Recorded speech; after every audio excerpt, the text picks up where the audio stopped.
Hey guys, it's Greg here. Figured I'll just make a how-to video on how to get these Fortec engines out of these earlier generation Fortec Sea-Doos, the 4-stroke models. Looking on YouTube a while back ago, I didn't really see any how-to videos on these, so figured it out myself. It's really not that hard. Since then, I've been working on these things for quite a while, so I kind of know the ins and outs. I'm sure there's people out here that know these things a whole lot better than I do, but I'll just share my experience. So let's get started. Okay, the first step that I like to do, just so you don't forget, so this is the reason why I do it first, is you want to take I believe it's a 6mm, and I've already drained it, but you want to take the plug out of the heat exchanger down here for the coolant. Drain the coolant out of it, because I have forgotten to do this before, and I go to take those hoses off, and then all of a sudden you're working an antifreeze, which is not fun. So I like to keep everything as clean as possible, simple as possible. I don't like to force and pry and everything else on anything. So, you know, what we will be doing is taking off the pump, just so we get the drive shaft back and out of the way. I actually have taken them out without taking the pump off and dry shaft, but there's a lot of prying and things you're probably not supposed to do. So anyway, you know, of course I've already taken this off. You know, when you're draining the antifreeze out, make sure you take the cap off, so it will allow it to drain and get some air from the top. So you press these two tabs here, pull this jug out of the way,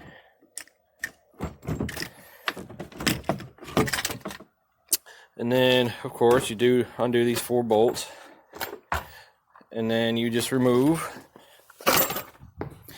There is a what they call, I guess, like a bilge vent tube duct that comes off here.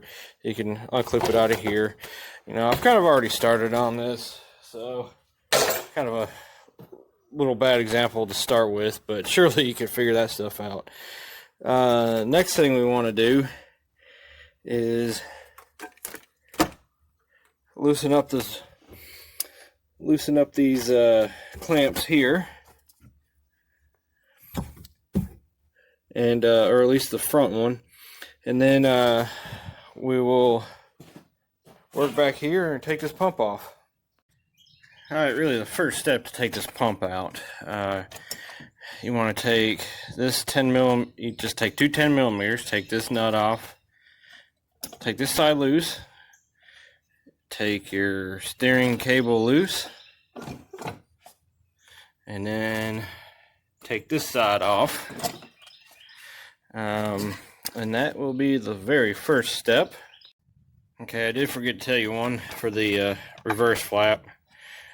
This one right here. But after all that stuff's off, I do like to kind of screw them all back together just so you don't lose any of the hardware. And then when you take that reverse cable off, just be careful not to lose that little dowel. Anyway, next step is, you can see that bolt there,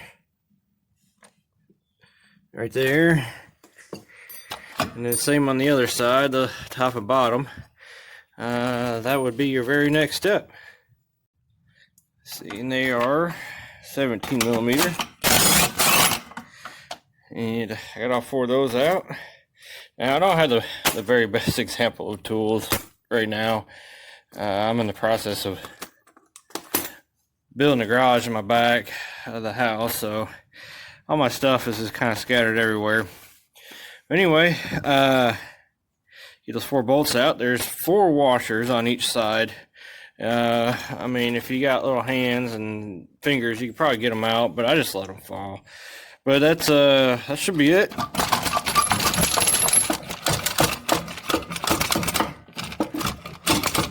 Oh, you know what? I forgot this tube.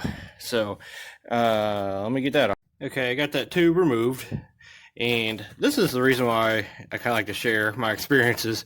Because I forgot to do this tube, I just broke this little elbow. Which is not too big of a deal. Actually, I think you could probably get the same size down there at the hardware store if you did need to buy another one, but pretty sure I got another one laying around. So hey, let's just say I broke that for you, so that way you're not trying to do this too and forget that too and break yours. So there is a reminder. So anyway, this pump should just come right out, and this would be a good time if you needed to take this pump the rest of the way apart, and you know, you want to inspect your impeller, make sure it's not chewed up. Looks like this one's been reworked a little bit, and it's also a good idea to replace your wear ring if needed. Honestly, this one looks pretty good. I would say whoever had this jet ski or whoever worked on it last probably did this to it, because this thing actually has a replacement engine in it already. And so supposedly it only went about 4 or 5 hours of ride time, and then it decided to spin a bearing or something like that. It'll run, but man, it makes a lot of noise. But this is a remanufactured engine. Sometimes they're questionable. I'm not going to really mention the name. So anyway, yeah, so you know, when you're choosing remanufactured engines, just be careful who you get them from, because some places just don't have the best reputation. But anyway, on to the next step. I will show you what you need to do. Okay, once you got your pump out, the next thing you have to do is you got to keep that dry shaft from being able to push back, because there's a clip on that other end that you have to kind of push the carbon shaft seal piece back to get the C-clip out, so you can actually pull it all the way out. Now, they make a special tool for putting these on the dry shaft, but I don't have one. I probably should, as much as I've worked on these things, but I don't have one. They're kind of expensive. I mean, they're not horrible, but if you work on these all the time, it's probably a really good investment. So you probably, if you're watching this video, you're probably not really going to invest in the tools just to do this once or twice. So this is what I did, just to kind of show you, to keep that thing from moving back.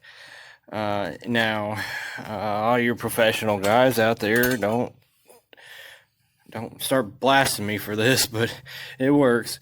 I just took a piece of angle iron, drilled 2 holes in it, line up with the pump studs, and then it will kind of push the dry shaft up, oops, a little bit more than, I mean, it's not going to be, I wouldn't recommend putting this thing back on it to align it, but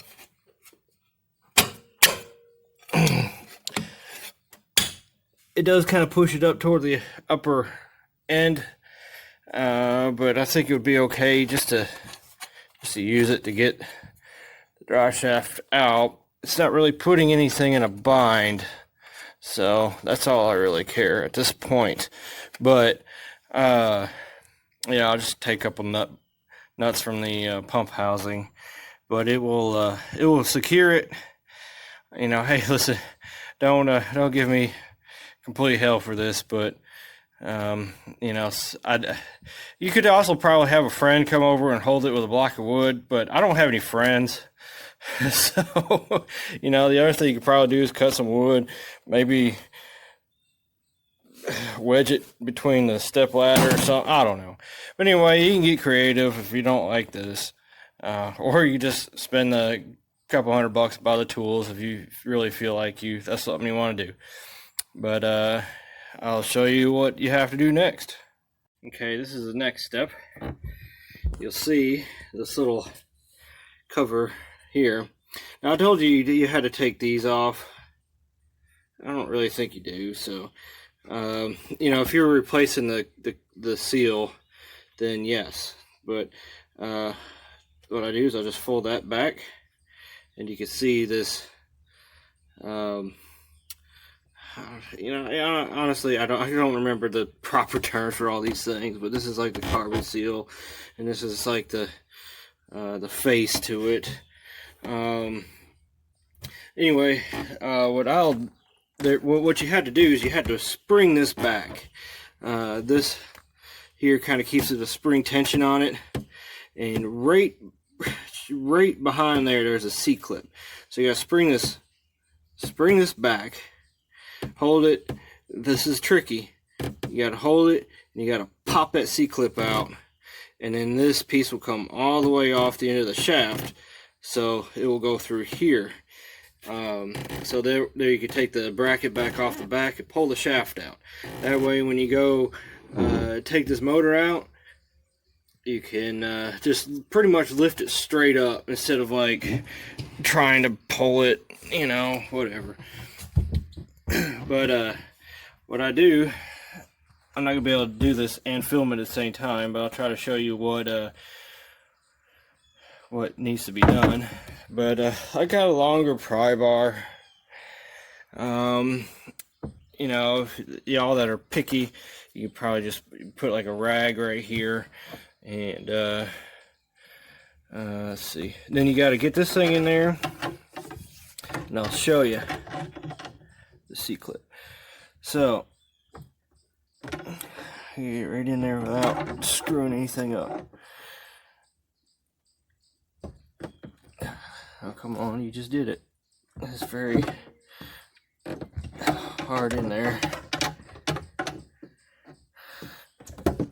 Alright, see, I gotta push back, and you can see that C-clip, little retainer ring.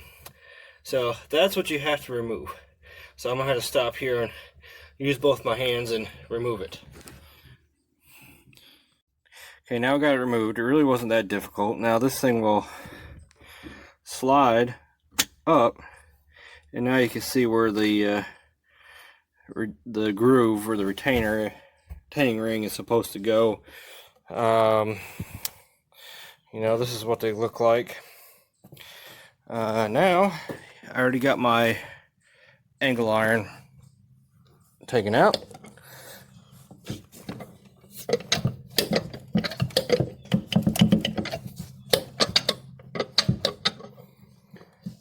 And hang on a second, I still got something holding me up. I thought it would just come right out.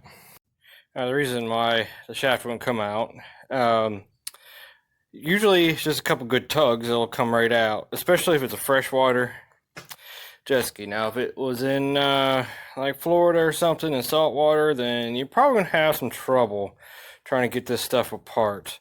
I'll show you why just real quick. This is actually from Florida, and I was trying to get this one off, and I just beat the crap out of it, and it just will not move. It's rusted. So in this case, this one was one jet ski we had to take. I had to take the engine out without removing the propeller shaft, and I just had to pull it out the front. It's definitely not the best way to do it, because you gotta have a lot of prying and wedging and stuff like that. But anyway, if you do it this way, it's honestly the best way. So the reason why you had a tug on it, okay, so you have this one, that's the one that the C-clip went in, and you also have this one, that's the seal that goes into the engine. And there's a couple O-rings that hold it on there. So usually a couple of good yanks, it will come out. So that's pretty much all you got to do. You got to be careful not to drop all this stuff down in the bilge. I mean, if you're removing the engine, then you could get it later. But if you're just taking the drive shaft out to do, you know, the seal repair and that kind of stuff, then yeah, losing that stuff, it's not the easiest to recover. So now we're going to work up here. The first thing I personally like to do is just remove this coolant jug, just so you get this floppy thing out of the way and you don't risk breaking any nipples or anything like that. So we'll get that out of the way, and then we'll work on getting the wiring harness out of the way, which is kind of my next thing I like to do. Now that's out of the way, you can just start unclipping everything. I got the injector or coil wires out, and then probably what I would do is take this ECM out just to kind of put it away where it ain't gonna get messed up. But there's 4 bolts in it. I already got them out. They were out before I even started making this video. So you just got these little slide clips, and they just come out like this.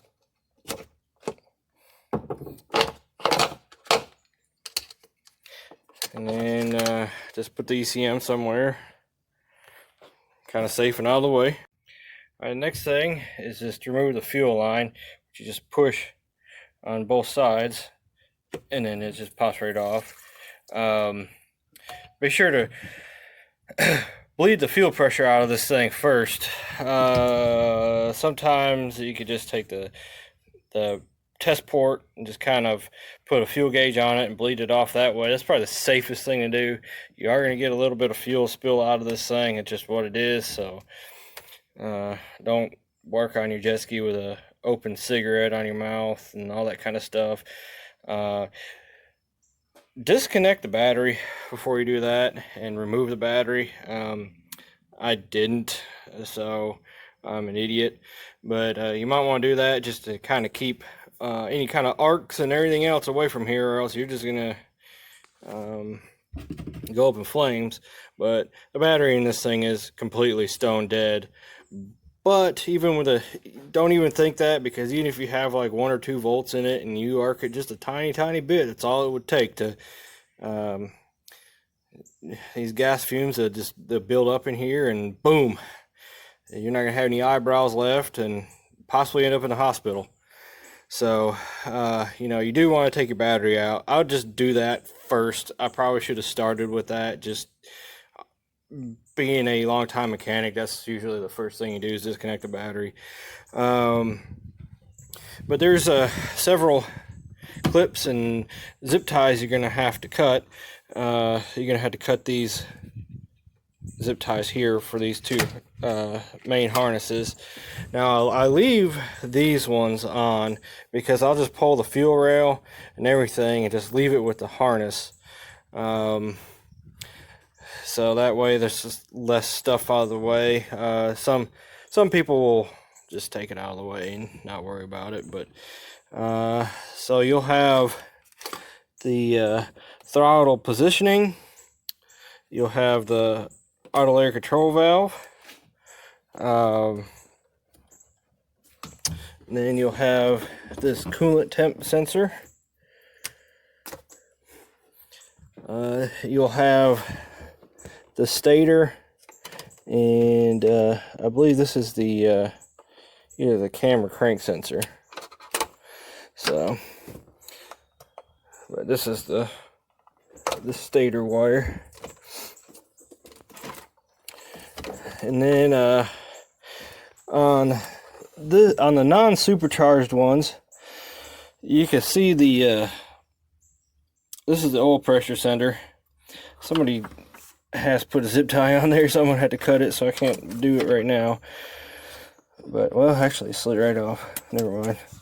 But yeah, that's the oil pressure. Now if it's a supercharged model, the throttle body is back here, and It's very, very hard to see that one and even know it's there. So just keep in mind, if you are working on a supercharged model, the throttle body will be right here. That'll be buried. You're just gonna have to look down in there and really look for it. Probably get a pick tool, put it down in here, and then pop it off. If you don't, what you're gonna do is just like my hose from earlier. You're gonna forget about it and you're gonna pull it apart, and then you're gonna have to do some wiring repair. So don't forget that one, because we're gonna have to take the intake off to get the engine out of the ski. You'd have a okay, here's the cam position sensor, and then you'll have the exhaust temp sensor, and I think that's it.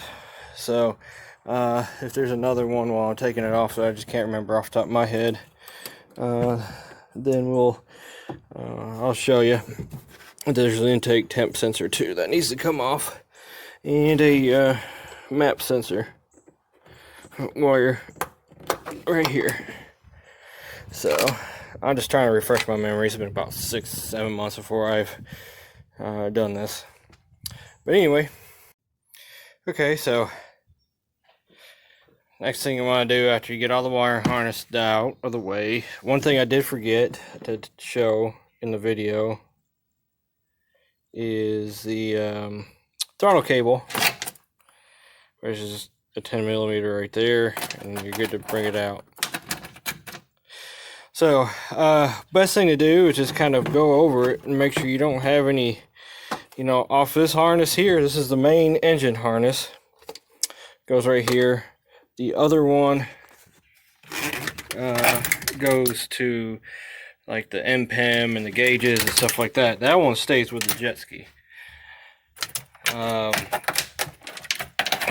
Now I'm just gonna take this whole deal off. This side here is kind of the tricky one. You got to make sure you got all that all the way down to the exhaust, and then you got to take out these inverted torques out of the intake. They're all right here on the top side. There's nothing on the bottom, so it's real easy to get to.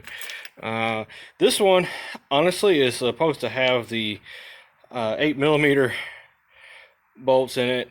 This is a little bit newer generation. It's a 2006, but this is the inverted torques.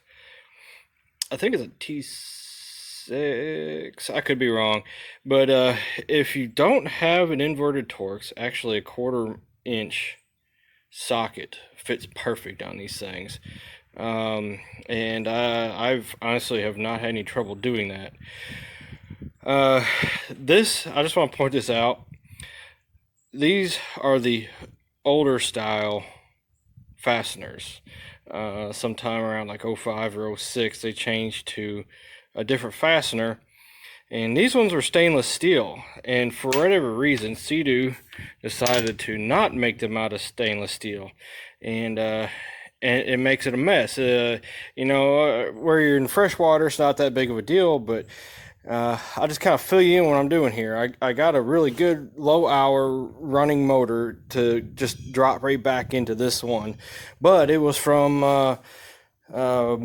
Florida, or actually South Alabama, and I mean, I'm gonna clean this thing up, make it look nice, and go over it, and try to get all the crud and corrosion off of it. But if you can see, the bolts just rust on the newer style stuff. Like, check out this map sensor.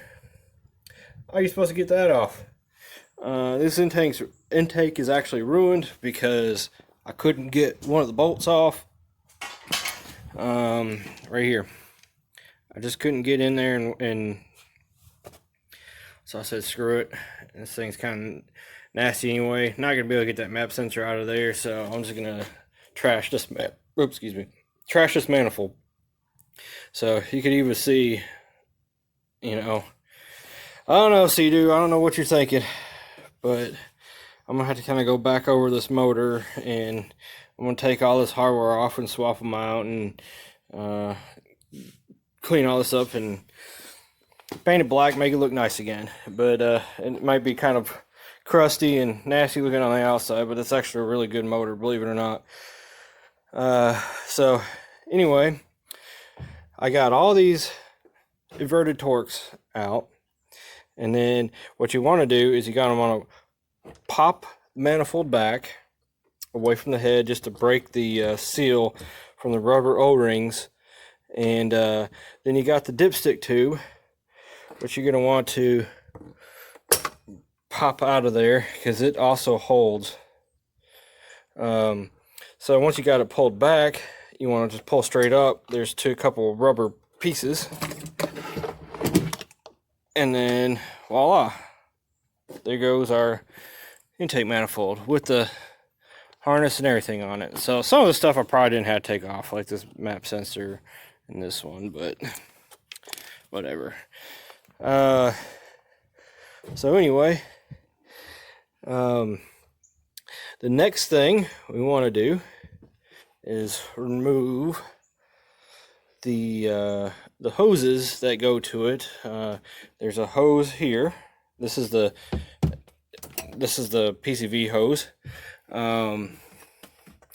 There's a hose here and a hose here for the exhaust, for the manifold water to go back.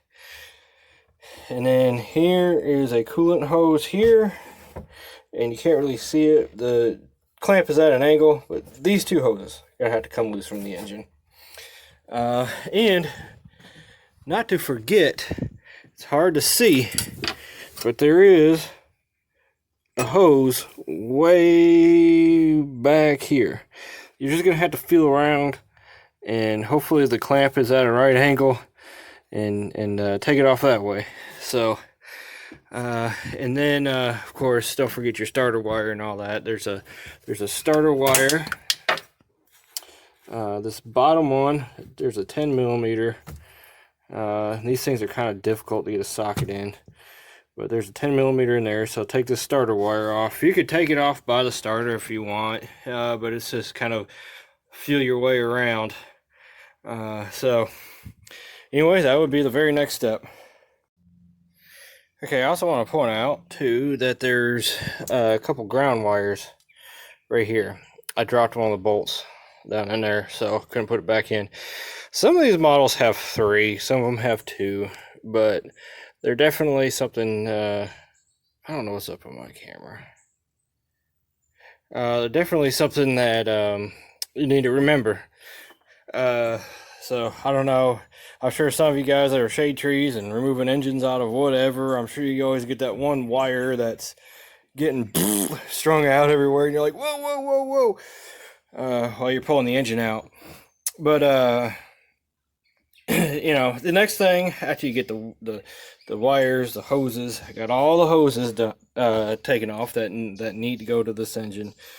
The next would be the exhaust. They got a protective little sleeve there, I guess, to protect it from rust, or maybe even scarring your arm on that thing. But for whatever reason, they made this an 11 millimeter.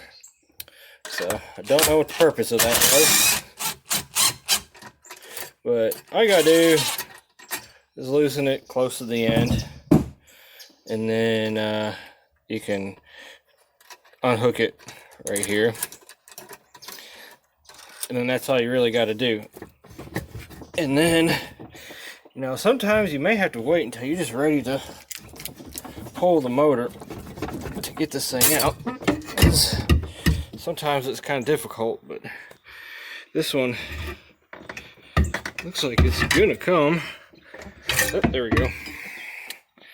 So yeah, there's your exhaust pipe. So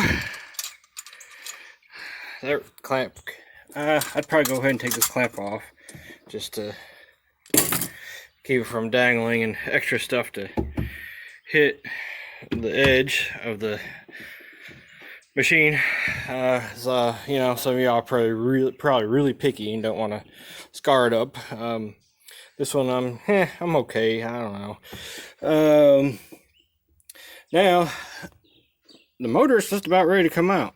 There's 3 motor mounts. There's this bolt, and then this bolt down here, and then the one in the front. Now, I will tell you, if you don't get this thing at the very right angle when it's coming out, like if you have it chained up and you're just trying to jack it up, you'll probably end up having to take one of these motor mounts off. Either that one or this one. I think it might have been that one. But if you do get it at the right angle, sometimes when you have a perfectly even chain between this hook and it's perfectly even, sometimes you could get that thing, you get it all the way back, and then you could tilt it. You get that one over and you can kind of tilt it over and then get the rest of it out. You just gotta kind of have to play that one by ear. So we'll see how it goes. So I'm gonna take those 3 bolts off, and then I'm gonna have to position this thing to where we can get a lift to get the engine out. Now let me point something out. These motor mounts, see these shims? Now if you did take these mounts all the way out, don't lose these shims. Make sure they're in the same spot as they were. You know, especially if you're just putting your original motor back in it. What those shims do is they line the engine up properly with the impeller shaft. So, geez, I don't know what's up with this camera. So anyway, if you take them out or mix them up, or you got, for whatever reason, a different jet ski with none of them in there or whatever, you're gonna have to get that special alignment tool to properly align it up. If not, you're gonna wear it funny. And I think those things are more, not so much from different engines, but just from different hulls, because they're usually not perfect. So I think even honestly, if you did end up putting another engine in, the odds are it's probably going to be okay. But if you're putting an engine in a different hull, so say you found a good deal on a nice hull and you had a good engine, and it didn't have those shims in it, then you'll probably have to realign. I don't know. Like I said, I don't work on these things day in and day out. Somebody might want to correct me on that. Sometimes it's probably not a bad idea just to double check yourself. But, you know, with my experience, never really had much of an issue just leaving them alone. So we'll get this thing positioned up, and you're really gonna like my redneck way of doing things. So I'll just fill you in a little bit more. I know I keep talking, but I just decided to start making this video this morning as I was gonna take this thing out. I'm like, I'm gonna make a video and put it on YouTube, and I'm sure people are gonna dislike it a lot. But whatever. You know, if you have any better information, just feel free to comment and fill anything in better that somebody may need to know. So anyway, you know, let's all just get along. I'm gonna position this thing up, and we're gonna pull the motor out. Now this is what I'm talking about when it's a little tricky. Some people, like I said, usually take a mount off or something to try to get them out. That's what I've had to do. But I learned if you get a right angle, you could do it. This one, I guess, like you can see right here, I got it kind of barely up on there. Now, if you have a nicer boat, then you might want to tape it up and put some duct tape or some masking tape on it or something, because you are going to hit the sides a little bit. I mean, they're not really in an area where you're going to notice, but you know, I just try to show you the trick on how to get these things out. You got to keep it kind of straight up and down, and then you just kind of got to walk it. Now it's gonna kind of bind a little bit right here.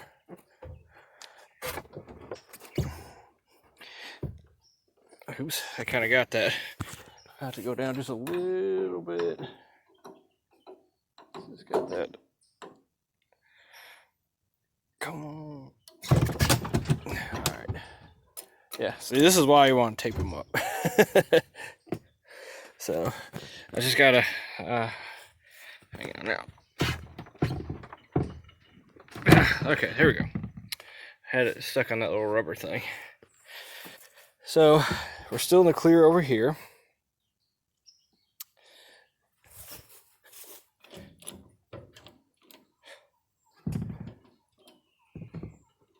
Just go real slow. It's once you start hitting stuff, you gotta be careful.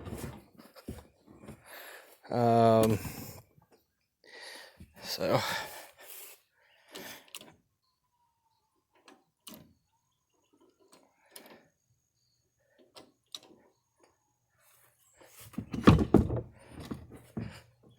see, once you get that one on the outside, then you'll have enough room back here to kind of clear that oil cooler and stuff.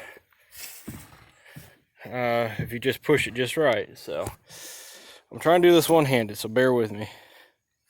Probably just gonna jack it and push it just a little bit.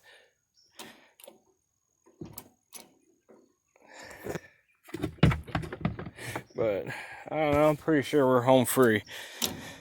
But yeah, if you be careful, you can get these things without really skinning it up. Now the RXP is a whole lot easier because you could take the whole bottom piece off. But I'm hoping this thing ain't gonna swing on me, because it's alright. Yeah, so much for the gel coat right there. But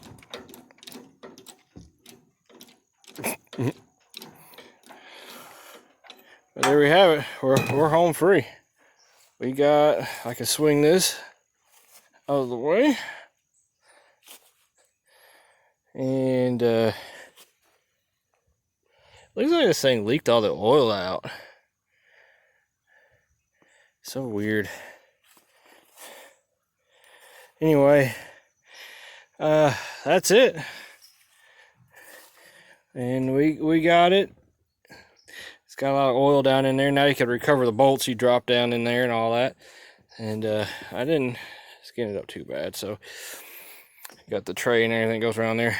But this is pretty much it. I'm going to stop here because I got to prep that other motor before I put it back in. And you know, pulling it out, I mean, you kind of see the drift, and putting it back in, it's pretty much reverse of removal.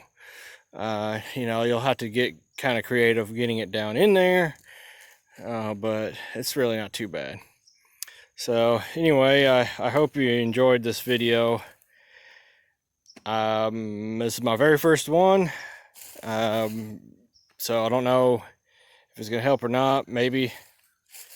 I do a lot of wrenching.